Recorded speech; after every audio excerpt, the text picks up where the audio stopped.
সমস্যা। প্রত্যেকের জীবনেই সমস্যা আসা যাওয়া করে, আর প্রত্যেক মানুষ সমস্যা আসার পর তার সমাধান খুঁজতে উঠে পড়ে লাগেন। কিন্তু যখনই সমস্যার সমাধান হয়ে যায়, আমরা সুপ্রসন্ন হয়ে যাই এবং অসাবধানও হয়ে যাই। আমাদের মনে হয় যে আমরা সম্পূর্ণরূপে সমস্যার অন্ত করেছি, কিন্তু কোথাও না কোথাও একটা ছোট্ট বীজ রয়েই যায়, আর সেই বীজ আমাদের অসাবধানতার ছত্রছায়ায় বড় হতে থাকে, আর তারপর মহা সংকট হয়ে আবার আমাদের উপর আক্রমণ করে। এই সংকট যে কোনো রূপে আসতে পারে, কোনো শত্রুর রূপেও আসতে পারে, বা কোনো মহামারীর রূপেও আসতে পারে।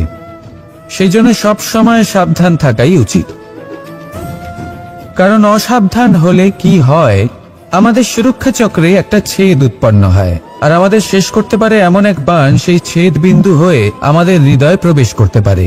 তাই যে কোনো সমস্যার সমাধান করুন, জয়ী হন, উৎসব পালন করুন, কিন্তু সাবধানে থাকবেন। আসুন আর আমার সাথে ভালোবেসে বলুন, রাধা রাধা।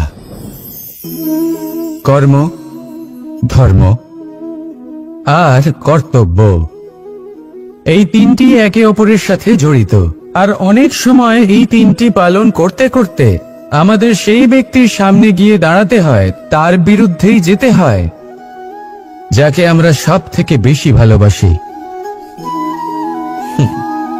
কিন্তু সেইখানে এই যুদ্ধ কোনো ব্যক্তিগত যুদ্ধ থাকে না, এ হলো কর্ম, ধর্ম আর কর্তব্যের যুদ্ধ। এটা সরল নয়, অত্যন্ত কঠিন হয় তার সম্মুখীন হওয়া যাকে আমরা সব থেকে বেশি সম্মান করি। কিন্তু আমাদের তো আমাদের ধর্মের পথে চলতেই হবে, কারণ আমরা কর্মবদ্ধ, কর্তব্যবদ্ধ, আর এটাই করা উচিত। শুধু এটুকু মনে রাখবেন, যদি আপনার উদ্দেশ্য শুভ হয়, আপনার ভাবনা শুভ হয়, আপনি যদি কর্ম, ধর্ম আর কর্তব্যের পথে অগ্রসর হন, তাহলে এই প্রক্রিয়াতে যদি আপনাকে আপনার আরাধ্যেরও সামনে দাঁড়াতে হয়, তাহলেও আপনার কোনো ক্ষতি হবে না। তাহলে আসুন আর আমার সাথে ভালোবেসে বলুন, রাধা রাধা। মানুষের কোন বিষয়ে অহংকার থাকে? সময়, ক্ষমতা, শরীর আর সম্পত্তি। আর এই চারটেই সর্বদা সঙ্গে থাকে না। কি বিচিত্র ব্যাপার! আপনি নিজেই দেখুন, সময় আজ ভালো হলেও কাল অবশ্যই খারাপ হতে পারে। ক্ষমতা আজ আপনার থাকলেও কাল তা নাও থাকতে পারে। এই শরীরটা তো নশ্বরই বটে। যত আপনি বার্ধক্যের দিকে অগ্রসর হবেন, দুর্বল হতে থাকবেন, সৌন্দর্য ক্ষীণ হতে থাকবে। আর সম্পত্তি আজ আপনার, কাল অন্য কারোর হয়ে যাবে। আর এই সমস্ত নশ্বর জিনিসে মন কেন্দ্রীভূত করতে করতে ব্যক্তি ভুলে যান সেই বিষয়গুলি যা সর্বদা আপনার সাথে থাকবে, আপনার ঢাল হবে, আপনার সম্বল হয়ে থাকবে। আর তা হল আপনার স্বভাব, বুদ্ধি, সৎসঙ্গ আর খাঁটি সম্পর্ক। নিজের স্বভাব শীতল রাখুন, কর্মে বুদ্ধির পরিচয় দিন, সর্বদা ভালো মানুষের সাথে সময় কাটান, আর খাঁটি সম্পর্ক সর্বদা পালন করুন। জীবনে সর্বদা সুখী হবেন। রাধা রাধা। আমরা কর্ম করি, আর সেই কর্ম অনুসারে আমাদের তার ফল প্রাপ্ত হয়। এখন এই কর্ম আরো শ্রেষ্ঠ হতে থাকে, আমরা আরো প্রেরিত হতে থাকি। তার জন্য আমরা বড় বড় জ্ঞানীদের থেকে প্রভাবশালী, প্রেরণাদায়ক ব্যক্তির সাথে দেখা করার চেষ্টা করি, দেখা করিও। নিজের কর্মের বিষয়ে বিচার করি, আলোচনা করি, তাই তো? কারণ আমাদের কাজ দেখে তাতে বিশেষ মতামত সামনে থাকা ব্যক্তিই দিতে পারে। কিন্তু এই পুরো চক্রতে সংসারের সব থেকে গুরুত্বপূর্ণ ব্যক্তির সাথে কথা বলতে আমরা ভুলেই যাই। আপনি কি জানেন সংসারের সব থেকে গুরুত্বপূর্ণ ব্যক্তি কে? স্বয়ং আপনি, হ্যাঁ আপনি সে। আপনি জীবিত আছেন, তাই এই সংসার জীবিত আছে। আপনি হলেন আপনার সমস্ত কর্মের কেন্দ্র। তাই এবার থেকে প্রতিদিন একটু সময় নিজের জন্য বের করে নিজের সাথে কথা বলুন। নিজেকে বুঝুন, নিজের কর্মকে বুঝুন। কিছু প্রশ্ন আসবে, কিছুর উত্তর পাবেন। আরো কিছু প্রশ্ন আসবে যার উত্তর আপনি অবশ্যই পাবেন, কিন্তু এটা করবেন অবশ্যই, না তো আপনি এই সংসারের সব থেকে গুরুত্বপূর্ণ ব্যক্তির সাথে দেখা করার সুযোগই হারিয়ে ফেলবেন। এবার বলুন, আপনি কি এরকম চাইবেন? রাধা রাধা, প্রেম, ঘৃণা, এই দুই হলো একই শব্দ। কিভাবে? দেখুন না, দুটোতেই আড়াই অক্ষর রয়েছে। দুটোই হলো সেই অনুভূতি যা আমাদের মনের সাথে জড়িত, আর এই দুই অনুভূতির সাথে জড়িত মানুষ আমাদের জন্য গুরুত্বপূর্ণ। পার্থক্য শুধু এটাই যে প্রেম পায় সম্মান আর ঘৃণাকে করা হয় অবজ্ঞা। এরকম কেন? কারণ প্রেম হলো সেই অনুভূতি যেখানে মানুষ সব কিছু দিয়ে দিতে চায়, সব কিছু লুটিয়ে দিতে চায়। সেখানে ঘৃণা হলো এমন অনুভূতি যেখানে মানুষ সবকিছু কেড়ে নিতে চায়, সবকিছু জিতে নিতে চায়। তাও প্রেমের অনুভূতি কখনো আপনাকে হারতে দেয় না, আর ঘৃণার অনুভূতি কখনো আপনাকে জিততে দেয় না। এবার কি করবেন আপনি? একটাই জীবন, ঘৃণার সাথে বাঁচবেন নাকি প্রেমের সাথে? আমি তো প্রেমকেই চয়ন করব। রাধা রাধা। পাওয়া এবং হারিয়ে ফেলা, এই দুই হলো জীবনের অভিন্ন অঙ্গ। আমরা যেমন কিছু পেয়ে থাকি, তেমন কিছু হারিয়েও থাকি। কিছু স্বপ্ন সার্থক হয়, আবার কিছু লক্ষ্য অপূর্ণই থেকে যায়। জীবনে এটা হয়েই থাকে, প্রত্যেকের জীবনেই এটা হয়ে থাকে। কিন্তু কারোর সাথে দেখা হলে আমরা কি ধরনের কথা বলি? আমরা সেই কথাই বলি যা আমরা হারিয়েছি। নিজেও দুঃখ পাই, আবার সামনের মানুষটাকেও দুঃখ দিই। তার থেকে অন্যরকম কিছু করার চেষ্টা করুন, ধনাত্মক চিন্তা করার চেষ্টা করুন। মন সেদিকেই দিন, স্মরণ শুধুমাত্র তাকেই করুন, গুরুত্ব তাকেই দিন যিনি আপনার কাছে রয়েছেন। যিনি আপনার কাছে নেই তার আশায় কষ্ট কেন পাচ্ছেন আপনি? সেগুলিকেই প্রাধান্য দিন যা আজ এখন বর্তমানে আপনার কাছে রয়েছে। যেমন আমি কংস মামাকে স্মরণ করি না, যিনি আমার ছেলেবেলা নষ্ট করে দিয়েছেন। আমি স্মরণ করি আমার যশোদা মাকে, আমার বলরাম দাদাকে, আমার রাধাকে, যারা আমার জীবনকে ভরিয়ে তুলেছেন। আপনিও ঠিক এটাই করুন, আর আমার সাথে ভালোবেসে বলুন, রাধা রাধা। কথায় বলা হয়, জীবনে ভালোবাসাই হলো সুখের মূল। এটা সত্য। এবার প্রশ্ন হলো এটাই যে এই ভালোবাসা কার সাথে করা উচিত? যদি আপনি কিছুক্ষণের জন্য সুখ পেতে চান, তাহলে ভালোবাসুন নিজের রুচি মতো।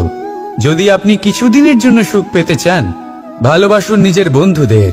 যদি আপনি কয়েক মাসের জন্য, কয়েক বছর বা অনেক বছরের জন্য সুখী হতে চান, তাহলে ভালোবাসুন নিজের পরিবারকে, মাতা পিতা, নিজের সন্তান, স্বামী স্ত্রী, নিজের আত্মীয়দের। কিন্তু যদি আপনি চিরকালের জন্য সুখী হতে চান, তাহলে ভালোবাসতে হবে শুধু নিজের কর্মগুলিকে। কারণ সম্পর্ক যেমনই হোক না কেন, কখনো না কখনো ভেঙে যাবেই। এই সংসার হলো এমনই যে যাদের সঙ্গ আমরা পাই, তাদের সঙ্গ একদিন ত্যাগ করতে হয়। শুধু কর্মই হলো এমন এক সঙ্গ যা কখনো আপনাকে ত্যাগ করবে না। আপনার মৃত্যুর পরেও এই কর্ম আপনাকে বাঁচিয়ে রাখবে। তাই সবসময় মনে রাখবেন, এই কর্ম ধর্ম মনে করে পালন করা উচিত। জীবনের শেষ মুহূর্ত পর্যন্ত কর্মকে ভালোবাসুন, জীবনের শেষ মুহূর্ত পর্যন্ত সুখে থাকবেন। আর আমি তো সবসময় বলি, শুধু কর্ম করতে থাকো, ফলের চিন্তা করো না। তাহলে আসুন আর আমার সাথে ভালোবেসে বলুন, রাধা রাধা। সদিচ্ছা দেখতে গেলে 3 অক্ষরে তৈরি এই শব্দ, কিন্তু সমস্ত ত্রিলোক তার উপরেই আধারিত। আপনি এই সংসারে এসেছেন, তখন অবশ্যই শ্বাস নেবেন, কিন্তু তার বদলে আপনাকে কিছু তো দিতেই হবে।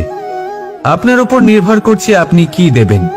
কি দেবেন এই সংসারকে, এই সমাজকে, নিজের পরিবারকে, আর তার বদলে কি নেবেন? যশ নাকি অপযশ? দেখুন, এক ছিল রাবণ, যে কিনা সমুদ্র পার করলো সীতাকে অপহরণ করার জন্য, আর এক ছিলেন রামচন্দ্র, যিনি সমুদ্র পার করেছিলেন, সেতু বানিয়ে গিয়েছিলেন সীতাকে ফিরিয়ে নিয়ে আসার জন্য। দুজনেই সমুদ্র পার করেছিলেন, শুধু পার্থক্য ছিল সদিচ্ছাকে বোঝার, লক্ষ্যের। অনেক মানুষের যাত্রা একরকম হতেই পারে, কিন্তু আনন্দ তখনই লাভ করবেন যখন লক্ষ্য শুভ হবে, মহান হবে। এই লক্ষ্য দিয়ে এই সংসারের কল্যাণ হবে এবং মানুষের সম্মান হবে। যদি আপনার সংকল্প উচিত হয়, তাহলে আপনার লক্ষ্য উচিতই হবে, নয়তো শুধুমাত্র বিনাশ হবে। আর উচিত এটাই হবে যে বিনাশের হাত থেকে যেন নিজেকে বাঁচানো যায়, কি বলেন? তাই জীবনে যে লক্ষ্য স্থির করছেন, মনে রাখবেন তা যেন শুভ লক্ষ্য হয়।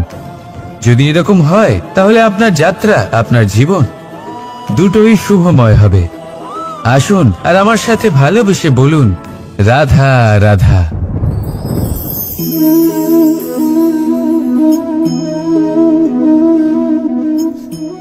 মুক্ত। এই মুক্তই সবাইকে মোহিত করে দেয়, নিজের দিকে আকর্ষিত করে। অত্যন্ত সুন্দর, গোল, শুভ্র।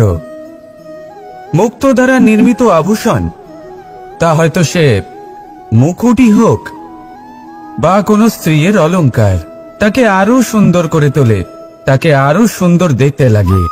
এবার এই মুক্তকে এত সুন্দর দেখার জন্য কত কষ্ট সহ্য করতে হয়, তা কি কখনো আপনি ভেবেছেন?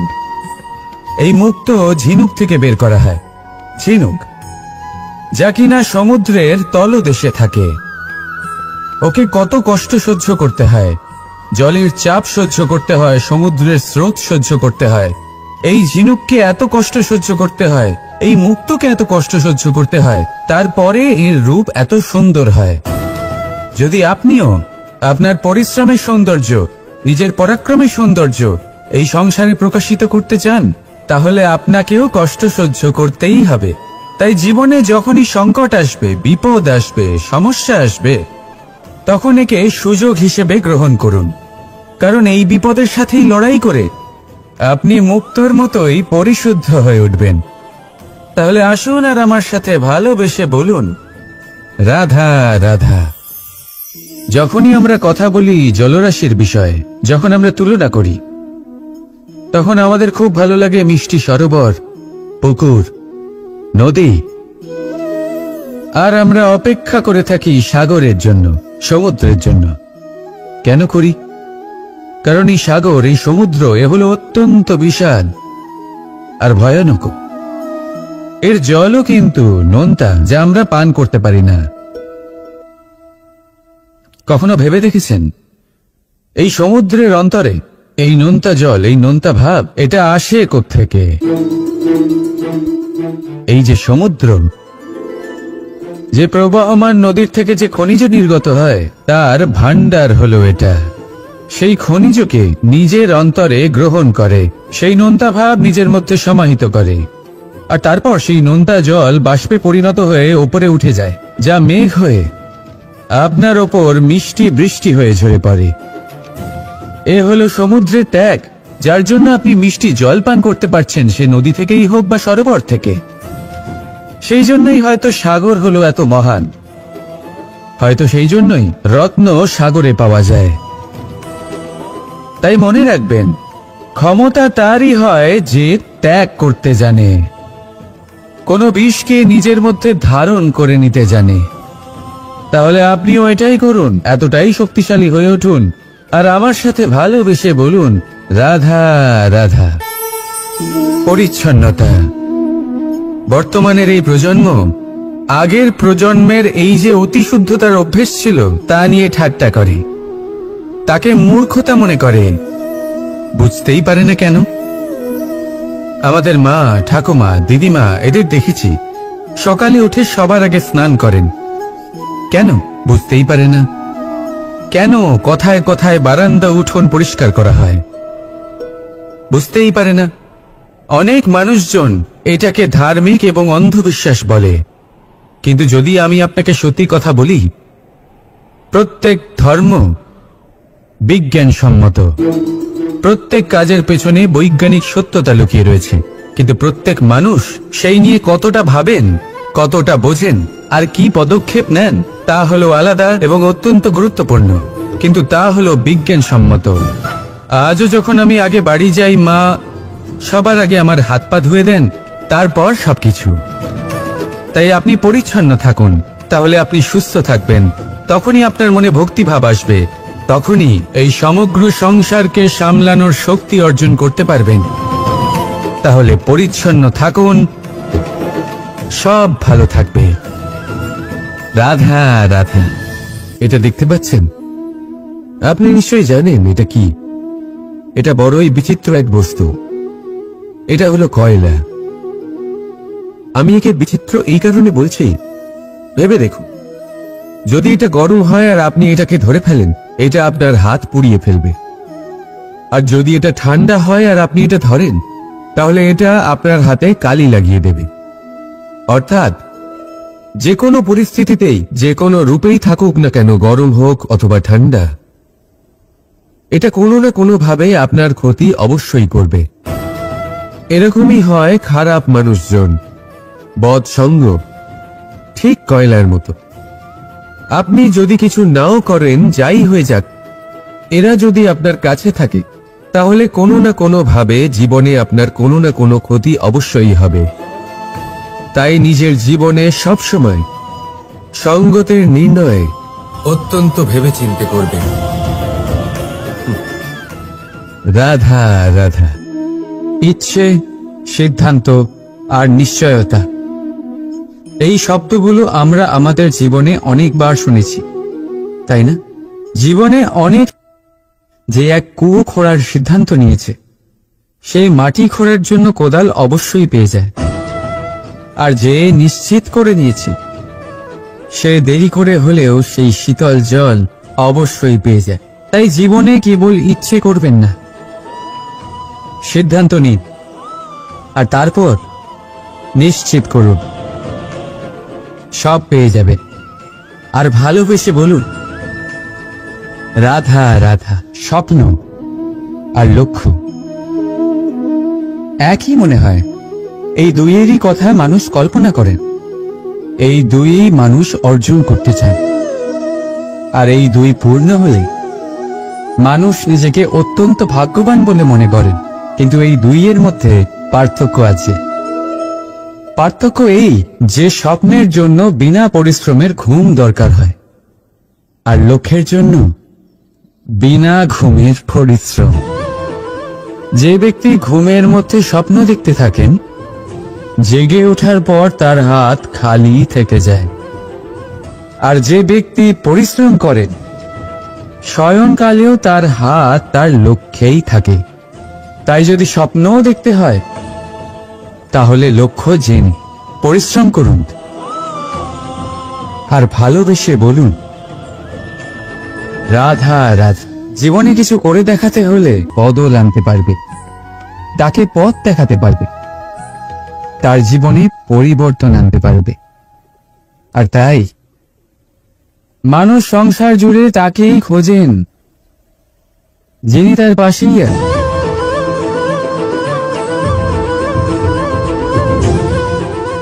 বলুন তো কে? যদি কেউ আপনার জীবন বদলাতে পারে, তবে তাকে আয়নায় দেখুন। আপনি নিজেই সে যে নিজের জীবন বদলাতে পারে, নিজেই নিজের পথপ্রদর্শক হতে পারে, জীবনে বদল আনতে পারে, পরিবর্তন আনতে পারে। তাই চিনুন নিজের অন্তরের শক্তিকে, আর এটা বিশ্বাস করুন যে এই সংসারে আপনার থেকে বেশি শক্তিশালী আর কেউ নেই।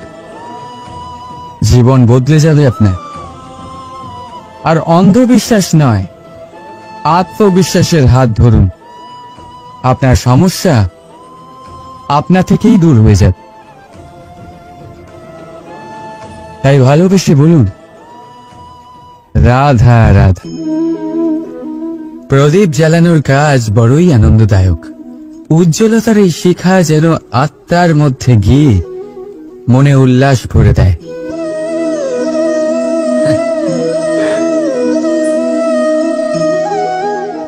এই আমি কি করলাম? আমি একে নিভিয়ে দিলাম, অথচ এই দিয়েই আমি অন্য প্রদীপগুলি জ্বালিয়েছিলাম। কারণ যতক্ষণ এই শিখা অন্য প্রদীপগুলিকে জ্বালাচ্ছিল, ততক্ষণ এই নিজেও জ্বলছিল। কিন্তু যেই ও এই কাজ করা ছেড়ে দিল, তখন একেও নিভতে হল।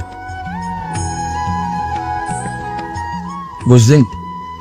সেরকমই জীবন হলো উজ্জ্বলতা দেওয়ার আরেক নাম। যদি জীবনে শুভ কাজ করেন, অপরের উপকার করে, অন্যদের সহায়তা করে, তাহলেই জীবিত থাকবেন। আর যেদিন এই কাজ করা আপনি বন্ধ করে দেবেন, শ্বাস প্রশ্বাস নেওয়া সত্ত্বেও মৃত হয়ে যাবেন। তাই যতক্ষণ শ্বাস চলছে, আশারূপী উজ্জ্বলতা ছড়াতে থাকুন। বিশ্বাস করুন, মৃত্যুর পরেও আপনি অমর থাকবেন। তাই ভালোবেসে বলুন, রাধা রাধা। যবে থেকে যে প্রাণের অস্তিত্ব পেয়েছে, তবে থেকেই আরো একটি শব্দ জন্ম লাভ করেছে, সংঘর্ষ। জন্মলগ্ন থেকেই মানুষকে বাঁচার জন্য সংঘর্ষ করে যেতে হয়। কখনো নিজের লক্ষ্যে পৌঁছবার জন্য সংঘর্ষ করতে হয়, আর কখনো যা পেয়েছেন তাকে রক্ষার জন্য সংঘর্ষ করতে হয়। কিন্তু প্রত্যেকে একই অভিযোগ করে যে সংঘর্ষ করার সময় ভীষণ কষ্ট হয়। আপনি যোদ্ধা হলে প্রহার আপনাকে সহ্য করতেই হবে। সাঁতার শিখতে হলে জলে আপনাকে প্রবেশ করতেই হবে। পায়ের তলায় তাদেরই কড়া পড়ে যারা রোজ হাঁটেন, আর যারা হাঁটেন তারা নিজেদের লক্ষ্যে অবশ্যই পৌঁছন। তাই মনে রাখবেন, জীবন ততক্ষণই আছে যতক্ষণ কর্ম করবেন। তাই সংঘর্ষ করতে থাকুন, কষ্ট ভুলে যান, আর আমার সাথে ভালোবেসে বলুন, রাধা রাধা। মানুষ সর্বদা ফলাফলের কথা ভাবে, যে আমি যা করতে চলেছি তার ফল কি হবে, তার পরিণাম কি হবে। কিন্তু এর চিন্তা কেন? কারণ কর্ম যদি শুভ হয়, তাহলে তার পরিণাম খারাপ হতেই পারে না।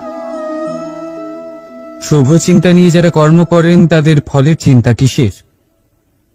যারা ফুল বিক্রি করেন, তাদের মাঝে সাঝে কাঁটা নিশ্চয়ই ফোটে, কিন্তু সুগন্ধ তাদের হাতে থেকেই যায়।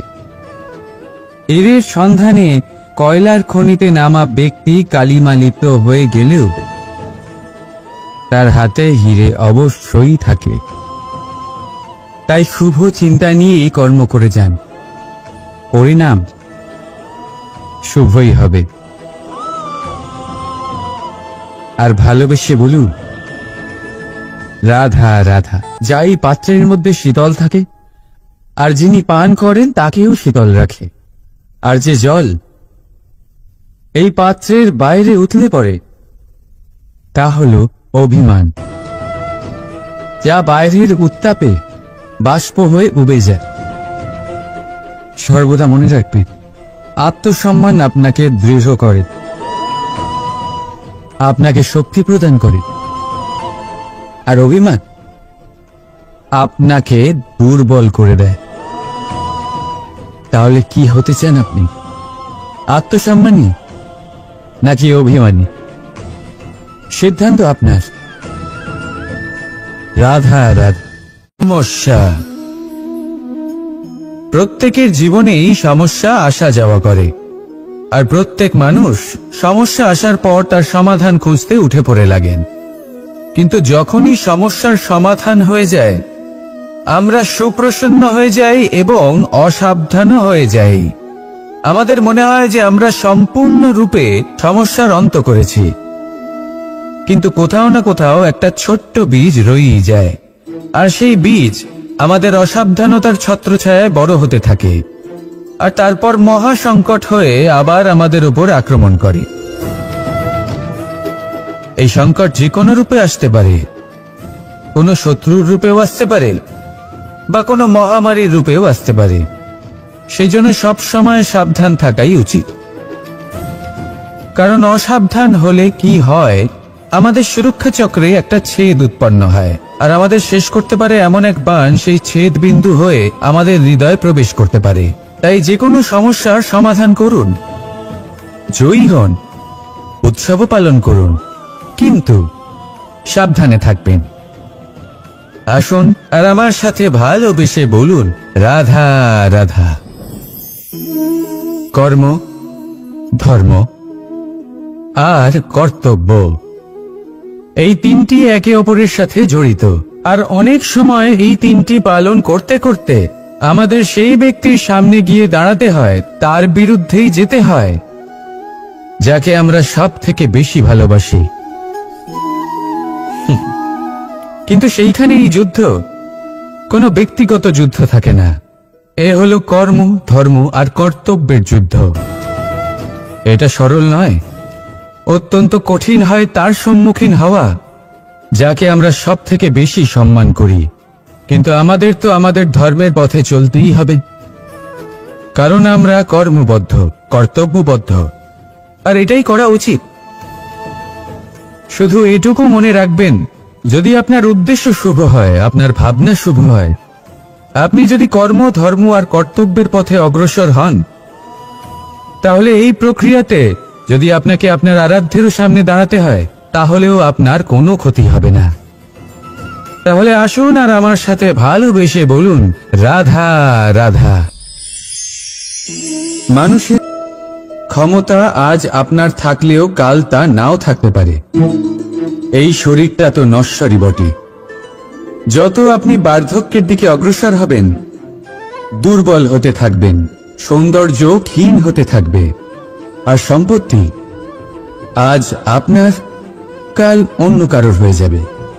আর এই সমস্ত নশ্বর জিনিসে মন কেন্দ্রীভূত করতে করতে ব্যক্তি ভুলে যান সেই বিষয়গুলি যা সর্বদা আপনার সাথে থাকবে, আপনার ঢাল হবে, আপনার সম্বল হয়ে থাকবে, আর তা হল আপনার স্বভাব, বুদ্ধি, সৎসঙ্গ আর খাঁটি সম্পর্ক।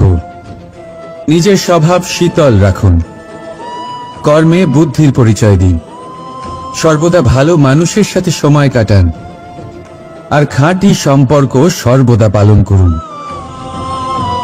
জীবনে সর্বদা সুখী হবেন। রাধা রাধা। আমরা কর্ম করি, আর সেই কর্ম অনুসারে আমাদের তার ফল প্রাপ্ত হয়।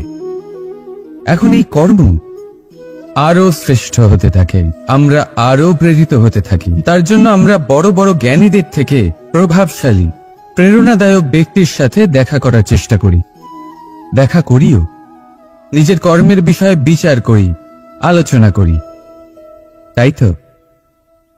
কারণ আমাদের কাজ দেখে তাতে বিশেষ মতামত সামনে থাকা ব্যক্তি দিতে পারে, কিন্তু এই পুরো চক্রতে সংসারের সব থেকে গুরুত্বপূর্ণ ব্যক্তির সাথে কথা বলতে আমরা ভুলেই যাই।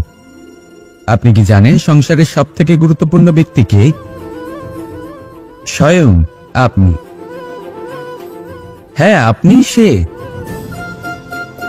আপনি জীবিত আছেন, তাই এই সংসার জীবিত আছে। আপনি হলেন আপনার সমস্ত কর্মের কেন্দ্র। তাই এবার থেকে প্রতিদিন একটু সময় নিজের জন্য বের করে নিজের সাথে কথা বলুন, নিজেকে বুঝুন, নিজের কর্মকে বুঝুন। কিছু প্রশ্ন আসবে, কিছুর উত্তর পাবেন, আরো কিছু প্রশ্ন আসবে যার উত্তর আপনি অবশ্যই পাবেন, কিন্তু এটা করবেন অবশ্যই, নয়তো আপনি এই সংসারের সব থেকে গুরুত্বপূর্ণ ব্যক্তির সাথে দেখা করার সুযোগই হারিয়ে ফেলবেন। এবার বলুন, আপনি কি এরকম চাইবেন? রাধা রাধা, প্রেম, ঘৃণা, এই দুই হলো একই শব্দ। কিভাবে? দেখুন না, দুটোতেই আড়াই অক্ষর রয়েছে। দুটোই হলো সেই অনুভূতি যা আমাদের মনের সাথে জড়িত, আর এই দুই অনুভূতির সাথে জড়িত মানুষ আমাদের জন্য গুরুত্বপূর্ণ। পার্থক্য শুধু এটাই যে প্রেম পায় সম্মান আর ঘৃণাকে করা হয় অবজ্ঞা। এরকম কেন? কারণ প্রেম হলো সেই অনুভূতি যেখানে মানুষ সব কিছু দিয়ে দিতে চায়, সব কিছু লুটিয়ে দিতে চায়। সেখানে ঘৃণা হলো এমন অনুভূতি যেখানে মানুষ সবকিছু কেড়ে নিতে চায়, সবকিছু জিতে নিতে চায়। তাও প্রেমের অনুভূতি কখনো আপনাকে হারতে দেয় না, আর ঘৃণার অনুভূতি কখনো আপনাকে জিততে দেয় না। এবার কি করবেন আপনি? একটাই জীবন, ঘৃণার সাথে বাঁচবেন নাকি প্রেমের সাথে? আমি তো প্রেমকেই চয়ন করব। রাধা রাধা। পাওয়া এবং হারিয়ে ফেলা, এই দুই হলো জীবনের অভিন্ন অঙ্গ। আমরা যেমন কিছু পেয়ে থাকি তেমন কিছু হারিয়েও থাকি। কিছু স্বপ্ন সার্থক হয়, আবার কিছু লক্ষ্য অপূর্ণই থেকে যায়। জীবনে এটা হয়েই থাকে, প্রত্যেকের জীবনেই এটা হয়ে থাকে। কিন্তু কারোর সাথে দেখা হলে আমরা কি ধরনের কথা বলি? আমরা সেই কথাই বলি যা আমরা হারিয়েছি। নিজেও দুঃখ পাই, আবার সামনের মানুষটাকেও দুঃখ দিই। তার থেকে অন্যরকম কিছু করার চেষ্টা করুন, ধনাত্মক চিন্তা করার চেষ্টা করুন। মন সেদিকেই দিন, স্মরণ শুধুমাত্র তাকেই করুন, গুরুত্ব তাকেই দিন যিনি আপনার কাছে রয়েছেন। যিনি আপনার কাছে নেই তার আশায় কষ্ট কেন পাচ্ছেন আপনি? সেগুলিকেই প্রাধান্য দিন যা আজ এখন বর্তমানে আপনার কাছে রয়েছে। যেমন আমি কংস মামাকে স্মরণ করি না যিনি আমার ছেলেবেলা নষ্ট করে দিয়েছেন। আমি স্মরণ করি আমার যশোদা মাকে, আমার বলরাম দাদাকে, আমার রাধাকে, যারা আমার জীবনকে ভরিয়ে তুলেছেন। আপনিও ঠিক এটাই করুন, আর আমার সাথে ভালোবেসে বলুন রাধা রাধা। কথায় বলা হয় জীবনে ভালোবাসাই হলো সুখের মূল। এটা সত্য। এবার প্রশ্ন হলো এটাই যে এই ভালোবাসা কার সাথে করা উচিত? যদি আপনি কিছুক্ষণের জন্য সুখ পেতে চান তাহলে ভালোবাসুন নিজের রুচি মতো। যদি আপনি কিছুদিনের জন্য সুখ পেতে চান ভালোবাসুন নিজের বন্ধুদের। যদি আপনি কয়েক মাসের জন্য, কয়েক বছর বা অনেক বছরের জন্য সুখী হতে চান তাহলে ভালোবাসুন নিজের পরিবারকে, মাতা পিতা, নিজের সন্তান, স্বামী স্ত্রী, নিজের আত্মীয়দের। কিন্তু যদি আপনি চিরকালের জন্য সুখী হতে চান তাহলে ভালোবাসতে হবে শুধু নিজের কর্মগুলিকে। কারণ সম্পর্ক যেমনই হোক না কেন কখনো না কখনো ভেঙে যাবেই। এই সংসার হলো এমনই যে যাদের সঙ্গ আমরা পাই তাদের সঙ্গ একদিন ত্যাগ করতে হয়। শুধু কর্মই হলো এমন এক সঙ্গ যা কখনো আপনাকে ত্যাগ করবে না। আপনার মৃত্যুর পরেও এই কর্ম আপনাকে বাঁচিয়ে রাখবে। তাই সবসময় মনে রাখবেন, এই কর্ম ধর্ম মনে করে পালন করা উচিত। জীবনের শেষ মুহূর্ত পর্যন্ত কর্মকে ভালোবাসুন, জীবনের শেষ মুহূর্ত পর্যন্ত সুখে থাকবেন। আর আমি তো সবসময় বলি, শুধু কর্ম করতে থাকো, ফলের চিন্তা করো না। তাহলে আসুন আর আমার সাথে ভালোবেসে বলুন রাধা রাধা। সদিচ্ছা দেখতে গেলে 3 অক্ষরে তৈরি এই শব্দ, কিন্তু সমস্ত ত্রিলোক তার উপরেই আধারিত। আপনি এই সংসারে এসেছেন তখন অবশ্যই শ্বাস নেবেন, কিন্তু তার বদলে আপনাকে কিছু তো দিতেই হবে। আপনার উপর নির্ভর করছে আপনি কি দেবেন। কি দেবেন এই সংসারকে, এই সমাজকে, নিজের পরিবারকে, আর তার বদলে কি নেবেন? যশ নাকি অপযশ? দেখুন, এক ছিল রাবণ যে কিনা সমুদ্র পার করলো সীতাকে অপহরণ করার জন্য, আর এক ছিলেন রামচন্দ্র যিনি সমুদ্র পার করেছিলেন সেতু বানিয়ে গিয়েছিলেন সীতাকে ফিরিয়ে নিয়ে আসার জন্য। দুজনেই সমুদ্র পার করেছিলেন, শুধু পার্থক্য ছিল সদিচ্ছাকে বোঝার লক্ষ্যের। অনেক মানুষের যাত্রা একরকম হতেই পারে, কিন্তু আনন্দ তখনই লাভ করবেন যখন লক্ষ্য শুভ হবে, মহান হবে। এই লক্ষ্য দিয়ে এই সংসারের কল্যাণ হবে এবং মানুষের সম্মান হবে। যদি আপনার সংকল্প উচিত হয় তাহলে আপনার লক্ষ্য উচিতই হবে, নয়তো শুধুমাত্র বিনাশ হবে। আর উচিত এটাই হবে যে বিনাশের হাত থেকে যেন নিজেকে বাঁচানো যায়, কি বলেন? তাই জীবনে যে লক্ষ্য স্থির করছেন মনে রাখবেন তা যেন শুভ লক্ষ্য হয়। যদি এরকম হয় তাহলে আপনার যাত্রা, আপনার জীবন দুটোই শুভময় হবে। আসুন আর আমার সাথে ভালোবেসে বলুন, রাধা রাধা।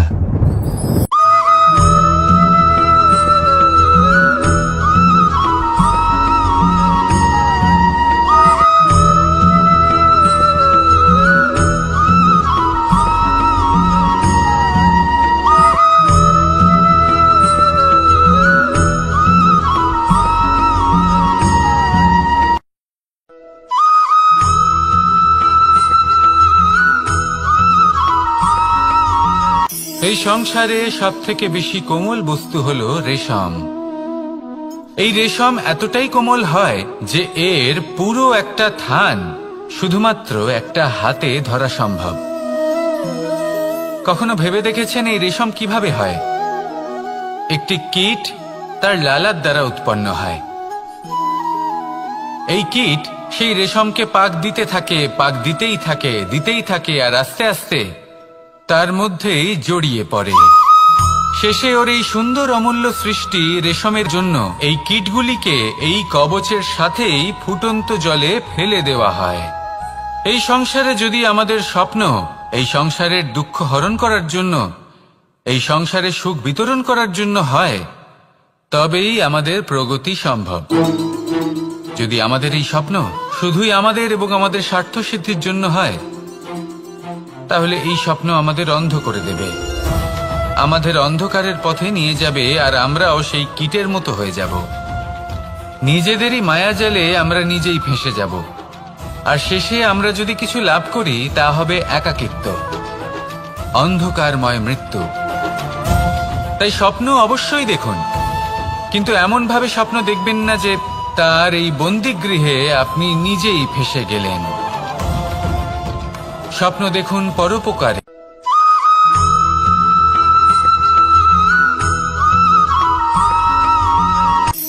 শক্তি শক্তি অর্জন করা এতটা কঠিন নয় যতটা শক্তি লাভ করার পরে সেই শক্তি সামলানো কঠিন হয়।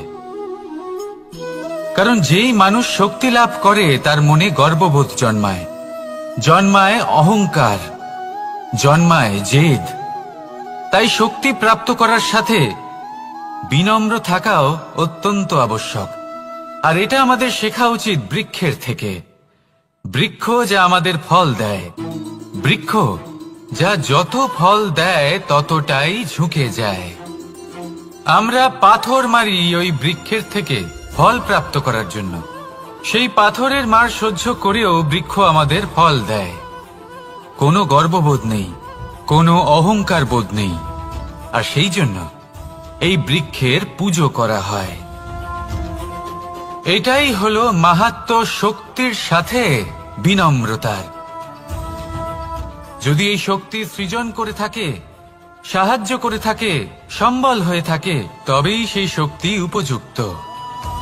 আর নয়তো সেই শক্তি একদিন আপনাকে আসক্ত অবশ্যই করবে। তাহলে শক্তি অবশ্যই অর্জন করুন, কিন্তু তার সাথে সেই শক্তি সামলানোর মতো বিবেকও আপনাকে অবশ্যই জাগ্রত করতে হবে। তাহলে আসুন আমার সাথে ভালোবেসে বলুন, রাধা রাধা।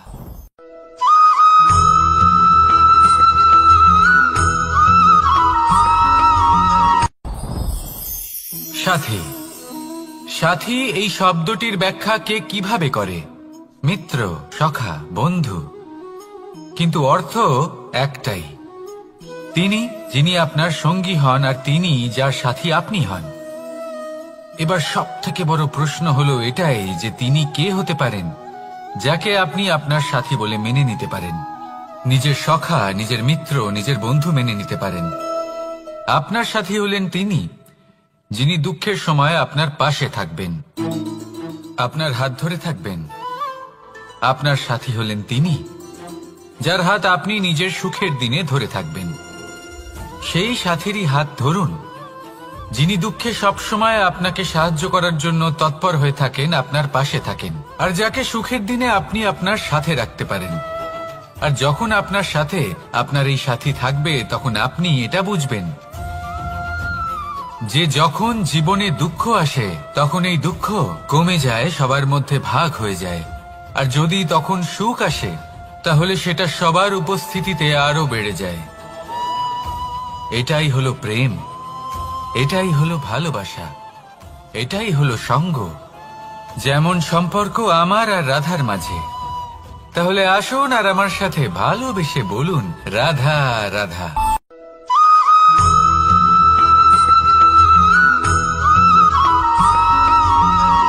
জীবন কিসের উপর নির্ভরশীল? ধনের ওপর, বৈভবের অনুভব যদি আপনি করতে চান তাহলে তা পাবেন শুধু একতার দ্বারা, সংগঠনের দ্বারা। যদি আপনাকে উদাহরণ দিই, নিজের এই হাতটাকে দেখুন, 5টা আঙুল রয়েছে। কোনো একটা বস্তুকে নিজের একটা আঙুল দ্বারা তুলে ধরার চেষ্টা করে দেখুন, বড়ই কষ্ট হবে। তখন আপনি বুঝতে পারবেন যখন এই 5টি আঙুল একত্রিত হয় তখন কোনো কাজ কতটা সহজ হতে পারে। এটাই হলো শক্তি একতার। সব থেকে ভালো উদাহরণ যদি আপনাকে দিই তাহলে বাঁশি। এই বাঁশি থেকে অত্যন্ত মধুর সুর নির্গত হয় যা সবার মন প্রসন্ন করে দেয়।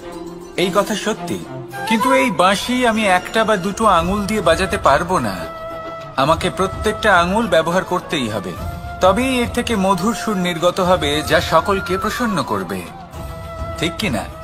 ঠিক এইভাবেই যদি আপনি চান যে আপনার জীবনরূপী বাঁশি থেকেও মধুর সুর নির্গত হোক বা সবার মনকে প্রসন্ন করে তুলুক, তাহলে আপনাকেও জীবনে একতা নিয়ে আসতেই হবে। আপনি একাও কর্ম করতে পারেন, পথ চলতেও পারেন, সামনেও এগোতে পারেন, সাফল্যও লাভ করতে পারেন। কিন্তু যখন সকলে একসাথে এগোবেন, সেই পথে চলবেন, সেই কর্মই করবেন, তখন লক্ষ্যে অবশ্যই পৌঁছবেন, সাফল্য অবশ্যই লাভ করবেন। কিন্তু সেই সাফল্য এবং তার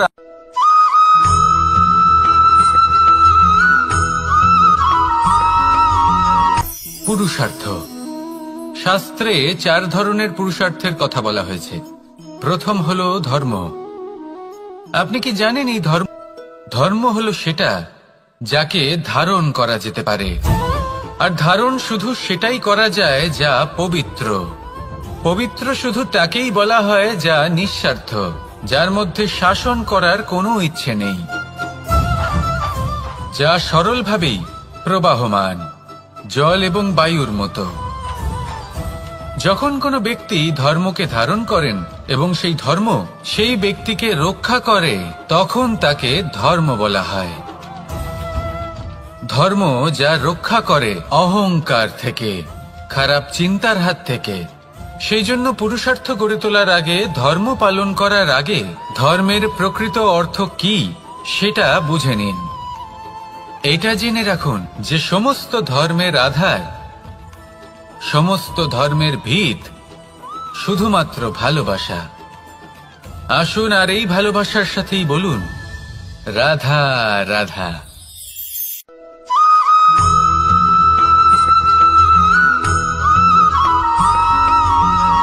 কেউ বলে জীবন খুব ক্ষণস্থায়ী, কেউ বলে জীবন হলো একটা সুন্দর স্বপ্নের মতো, আবার কেউ বলবে জীবন হলো এক কঠোর সত্য। কিন্তু জীবন আসলে কি? জীবন হলো আপনারই প্রতিবিম্ব, একটা দর্পণ। অর্থাৎ আপনি জীবনকে সেইভাবেই পাবেন যেরকম আপনি নিজেকে প্রতিপন্ন করবেন। যদি আপনি দর্পণের দিকে তাকিয়ে হাসেন, তাহলে আপনি সামনে হাসি মুখী দেখতে পাবেন। এবার যদি আপনি গম্ভীর হয়ে থাকেন, তাহলে আপনি একজন রুষ্ট ব্যক্তি দেখতে পাবেন। শেষে সবথেকে বেশি গুরুত্বপূর্ণ হলো আপনার চেষ্টা। আপনাকে সবসময় চেষ্টা করতে হবে যাতে আপনি নিজেকে প্রসন্ন এবং ইতিবাচক মনোভাবে রাখেন। এটা হলো আপনারই উত্তরদায়িত্ব, তাকে পালন করুন। এই মনকে প্রসন্ন রাখুন, এই সংসারকে সুন্দর বলে মনে হবে। আর এই মন প্রসন্ন হয়ে বলবে, রাধা রাধা।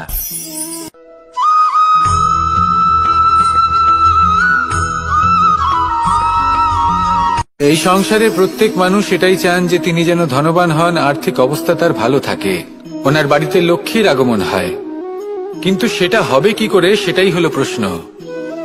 কেউ বলেন যে যদি পরিশ্রম করো তাহলে ধন অর্জন সম্ভব, কেউ বলেন যে যদি বিদ্যা লাভ হয় তবেই ধন অর্জন সম্ভব, কেউ বলেন যে যদি বলশালী হও তবেই সম্পন্ন থাকবে।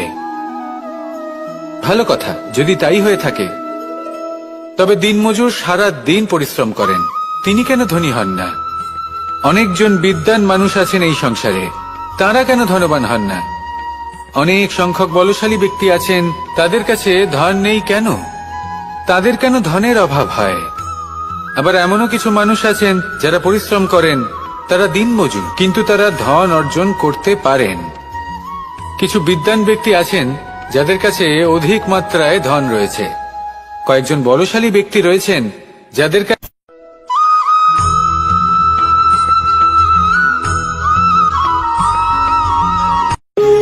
যখন মানুষের মৃত্যু হয় তখন কি হয়? অনেক সংখ্যক মানুষ শোক পালন করতে চলে আসেন। যে ব্যক্তি মৃত্যু লাভ করেছেন তার অনেক বস্তু থাকে যেগুলো তার প্রিয়, যেগুলো তিনি ব্যবহার করেছেন, তার শয্যা, তার বস্ত্র, তার আভূষণ, সবকিছু তার থেকে বিচ্ছিন্ন করা হয় এবং খালি হাতে তাকে শ্মশানের উদ্দেশ্যে রওনা করা হয়। আমি আপনাকে এই প্রশ্ন করতে চাই, আপনি এই সংসারে কি অর্জন করেছেন? ধন, সম্পত্তি, বস্ত্র, আভূষণ, এই সবকিছু যে আপনি অর্জন করেছেন, আপনার মৃত্যুর পরে তা আপনার থেকে দূর হয়ে যাবে। এর উত্তর হলো একটাই, আপনার কর্ম। শুধু সেটাই আছে যা একান্ত আপনার, আর শুধু সেটাই এই সংসার থেকে চলে যাওয়ার পরেও সংসারেই জীবিত থাকবে। যদি আপনি দুষ্কর্ম করেন তাহলে এই সংসার আপনাকে একটি অনুচিত উদাহরণ হিসেবে মনে রাখবে যে এই ব্যক্তি খুব পাপী ছিল, অনুচিত কর্ম করতেন। যে পথে তিনি চলেছেন সেই পথে কারোর চলা উচিত নয়। সেখানেই যদি আপনি সৎকর্ম করেন তাহলে সংসার চিরকাল এটাই বলবে যে খুব ভালো মানুষ ছিলেন, সবাইকে ভালোবাসতেন, সবাইকে সাহায্য করতেন, আমার খুব প্রিয় মানুষ ছিলেন। এটাই হলো শ্রেষ্ঠ কর্ম। সেই জন্য জীবনে শুধুমাত্র ধন, সম্পত্তি, আভূষণ এই সব অর্জন করতে গিয়ে নিজের মনোনিবেশ করবেন না। শ্রেষ্ঠ কর্ম করুন।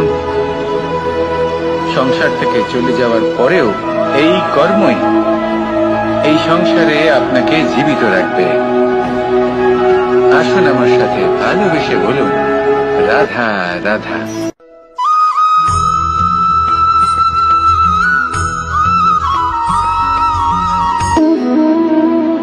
সম্পর্ক হলো আমাদের জীবনের একটি আধার। কিছু সম্পর্ক এমন যে আমরা জন্মসূত্রে লাভ করি, যেমন পরিবার, মা, বাবা। কিছু সম্পর্ক আছে যে আমরা জীবনে অর্জন করে থাকি, তা সে প্রেমের হোক, স্নেহের হোক বা বন্ধুত্বের। এই সকল সম্পর্ক লাভ করার বা গড়ে তোলার 5টি ধাপ রয়েছে। প্রথম ধাপ, কোনো ব্যক্তির সাথে আলাপ হওয়া, তার সাথে কথা বলা বা তাকে দেখা।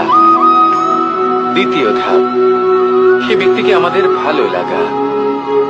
তৃতীয় ধাপ,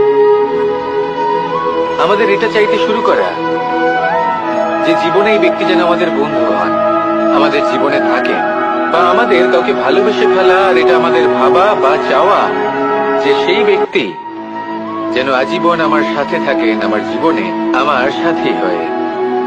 চতুর্থ ধাপ, লাভ করা। এবার এই ধাপটি অনেক মানুষের পক্ষেই খুবই সরল হয়, বড়ই সরল ভাবে নিজেদের সঙ্গীকে লাভ করে থাকেন। কিছু মানুষের জন্য এই ধাপ অত্যন্ত কঠিন হয়ে থাকে। অনেক প্রতিকূল পরিস্থিতির উপর জয়লাভ করে তারা সঙ্গীকে লাভ করেন, কিন্তু লাভ অবশ্যই করেন। এরপরে আসে পঞ্চম, অন্তিম এবং সব থেকে গুরুত্বপূর্ণ ধাপ। সেটা হলো সেই সম্পর্ক পালন করা। এটা হলো এমন এক বিষয় যা প্রত্যেক মানুষের শেখা যদি ব্যক্তি নিজের জীবনে সম্পর্ক রক্ষা করতে শিখে যান, তবে প্রত্যেক সম্পর্ক তার জীবনকে স্বর্গ করে তুলবে। আসুন আর আমার সাথে ভালোবেসে বলুন, রাধা রাধা।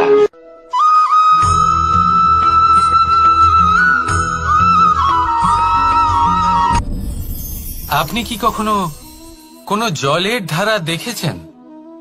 তার সামনে যতই মাটি থাকুক না কেন, যতই কাদা থাকুক না কেন, যখন এই জলের ধারা বইতে আরম্ভ করে দেয়, তাহলে নিজের মনের, নিজের ভাবনার, নিজের জীবনের যত অনাবশ্যক তত্ত্ব আছে, অনুপযোগী অংশ রয়েছে, অর্থাৎ অপরিষ্কার অংশ রয়েছে, তা নিজে থেকেই নির্মল হয়ে উঠবে। আর যেরকম জলের ধারা কখনো থেমে থাকে না, সব সময় বয়ে চলে, সেইভাবে আপনিও কখনোই থামবেন না। সবসময় বয়ে চলুন, এগোতে থাকুন। পথে যদি অনেক বিপদ আসে, সমস্যা আসে, থামবেন না, তার উপর নিরন্তর প্রহার করুন, নিরন্তর প্রয়াস করুন আর অগ্রসর হন। আপনি ভেবে দেখুন, এই জলের ধারা কখনো থেমে থাকে না, সবসময় বয়ে চলে, বিপদের সম্মুখীন হয়ে তাকে সাথে বয়ে নিয়ে চলে। সেই জন্য জলের ধারা, প্রবাহমান এই ধারা, এর থেকে কখনো দুর্গন্ধ আসে না, এতে কখনো ময়লা জমতে পারে না, বরং পালিত হয় সুন্দর প্রাণবন্ত জীবজন্তু, যেমন সুন্দর ছোট মাছ। তাই আপনিও এটাই করুন, কখনো থামবেন না, শুধু চলতে থাকুন, জলের ধারার মতো বইতে থাকুন। আপনি আপনার লক্ষ্য অবশ্যই খুঁজে পাবেন, আর তার সাথে নিজের অন্তরের যে মালিন্য রয়েছে, তা আপনি নিজেই নিজের থেকে দূরে করে দেবেন। তাহলে আসুন আর আমার সাথে ভালোবেসে বলুন, রাধা রাধা।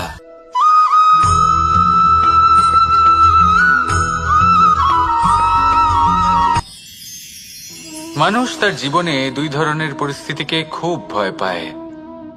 এক, কোনো কারণবশত কারোর সামনে নত হওয়া। দুই, কোনো কারণে নিজের চরিত্র থেকে, নিজের মূল্যবোধ থেকে বিচ্যুত হওয়া। এবার কেন হয় এরকম যে কথায় কথায় কারোর সামনে নত হতে হয়? কেন বারংবার নিজের চরিত্র থেকে চ্যুত হতে হয়? এরকম কেন হয়? এটা তখনই হয় যখন আমাদের শিক্ষা এবং মূল্যবোধের অভাব থাকে। যদি মানুষের মধ্যে প্রকৃত শিক্ষা থাকে, তাহলে এই সংসারে কোনো সময় এবং কারোর সামনেই নত হওয়ার কোনো প্রয়োজন নেই। যদি মানুষের মধ্যে মূল্যবোধ থাকে, তাহলে তাকে নিজের মূল্যবোধ বা চরিত্র থেকে বিচ্যুত হতে হয় না, তা সে যাই হয়ে যাক না কেন। কোনো বালককে যদি জন্ম থেকেই সুশিক্ষার অধিকারী করা হয়, শিক্ষিত করা হয়, মূল্যবোধের অধিকারী করা হয়, তবে সে এই সংসারে এমন কর্ম করবে যাতে সে নিজেকে, নিজের পরিবারকে, সমগ্র সমাজকে গর্বিত করতে পারে। শিক্ষা লাভ করুন, মূল্যবোধ লাভ করুন এবং আমার সাথে ভালোবেসে বলুন, রাধা রাধা।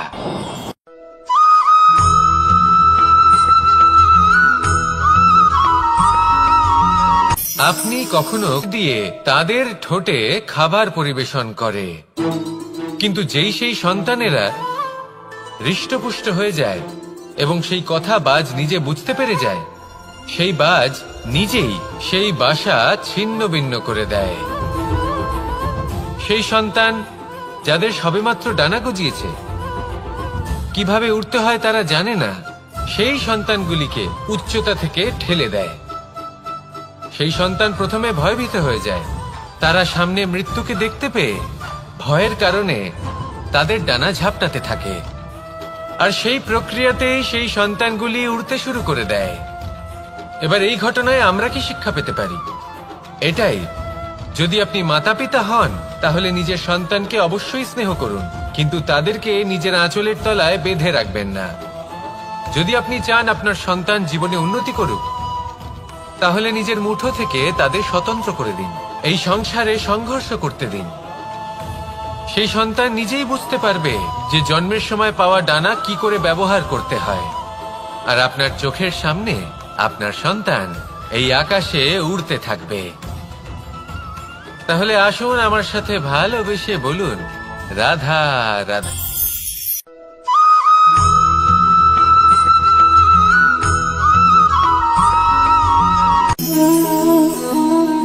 নিয়তি। রাধা আমাকে বলে, কৃষ্ণ, যদি তুমি জানো যে নিয়তিতে কি আছে তাহলে তাকে বদলে দাও না কেন? মহাদেব আমাকে বলেন যে শ্রীকৃষ্ণ, যদি আপনি এটা জানেন যে সাম্বের নিয়তি এটাই, তাহলে আপনি তাকে বদলানোর চেষ্টা কেন করেন? কেন? কারণ আমি একজন পিতা, আর পিতার কর্তব্য এটাই, তিনি যেন সম্ভাব্য সব চেষ্টা করেন নিজের সন্তানের মঙ্গলের জন্য। নিয়তি আমি জানি, কিন্তু এটাও আমি জানি যে কর্মের থেকে বড় আর কোনো নিয়তি হতে পারে না। অভিজ্ঞতাও রয়েছে যে কর্মের হাতে নিয়তির এই চক্র বদলে যেতে পারে। তাই জীবনে যদি আপনার কখনো এমন মনে হয় যে এটা তো অসম্ভব, তখনও চেষ্টা করা কখনোই ছাড়বেন না।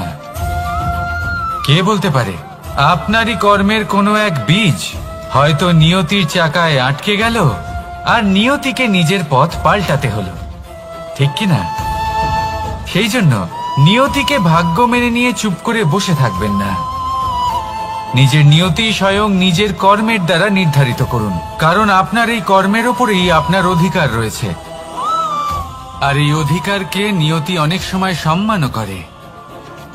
তাহলে আসুন আর আমার সাথে ভালোবেসে বলুন, রাধা রাধা।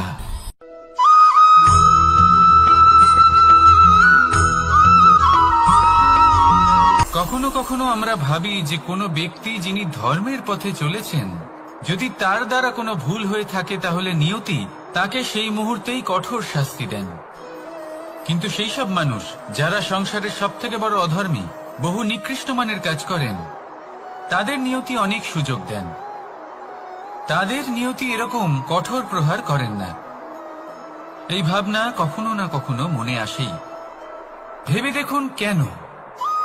আসলে জীবনকে বেশিরভাগ মানুষ একভাবেই দেখে থাকেন, বিভিন্ন স্তরে একে দেখা উচিত। এবার আপনি বলুন, এই সংসারে কোনো অধর্মী কখনো প্রেরণার উৎস হতে পারেন? কখনোই নয়। যে মানুষ নিজের আত্মাকে মলিন করে ফেলেছেন, তিনি এই সংসারকে কিভাবে প্রেরণা যোগাবেন? উনি নিজেই বুঝতে পারেন না কোনটা করা উচিত, ধর্ম কোনটা। তাই নিয়তি তাকে একটা সুযোগ দেন, এটা বোঝার সুযোগ দেন যে কোনটা উচিত, কোনটা ধর্ম। সুযোগ দেন নিজের বিবেক জাগিয়ে তোলার, তাকে সুযোগ দেন নিজের অন্তরাত্মার ডাক শোনার। যখন তাতেও কাজ হয় না, তখন নিয়তির কাছে একটাই পথ বাকি থাকে, আর তা হল মহাবিনাশ। মহাবিনাশ হয়তো দেরিতেই আসতে পারে, কিন্তু তা অবশ্যই আসবে। আর যখন মহাবিনাশ আসে, তখন মহাবিনাশের যন্ত্রণা সমগ্র মানব জীবনের যন্ত্রণার থেকে অনেক বেশি হয়। এই কথাটা সবসময় মনে রাখবেন। আর অন্যদিকে যে মানুষ ধর্মের পথে চলছেন, তার দ্বারা যদি কোনো ভুল হয়ে থাকে, তখন নিয়তি তার পরীক্ষা নেন। কিছুক্ষণের জন্য মানুষের মনে হতে পারে নিয়তি তাকে কঠোর শাস্তি দিয়েছেন।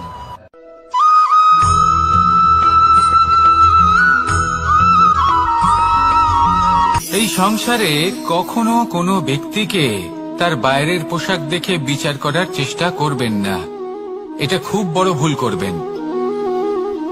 যেমন আমরা জীবনে অনেক সময় এমন করি, ধরুন কোথাও একটা গাছ দেখলাম, খুব বিশাল আকারের একটা গাছ, যেটা মাটির থেকে অনেক উঁচুতে পৌঁছে গেছে, যার বিশাল শাখা আছে। সেগুলো দেখে আমরা ভাবি যে এই গাছে হয়তো কত সুস্বাদু ফল আছে, আমরা সেই গাছের পরিচর্যা করতে থাকি।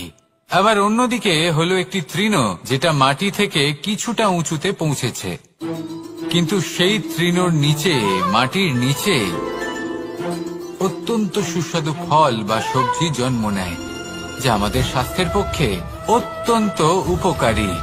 সেই জন্য কখনো আবরণ দেখে কাউকে বিচার করতে চেষ্টা করবেন না। তার বদলে এটা বোঝার চেষ্টা করুন যে আপনার সামনে যে ব্যক্তি আছে বা বস্তু আছে, তার বিশেষত্ব কি।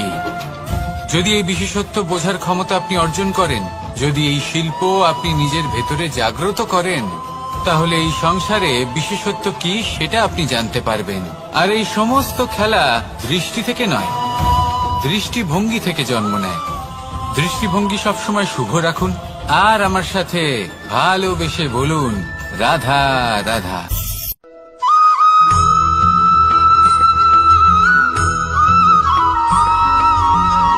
পুরুষার্থ। শাস্ত্রে 4 ধরনের পুরুষার্থের কথা বলা হয়েছে। প্রথম হলো ধর্ম। আপনি কি জানেন এই ধর্ম আসলে কি? আপনার কি মনে হয় ধর্ম আসলে কি? কোনো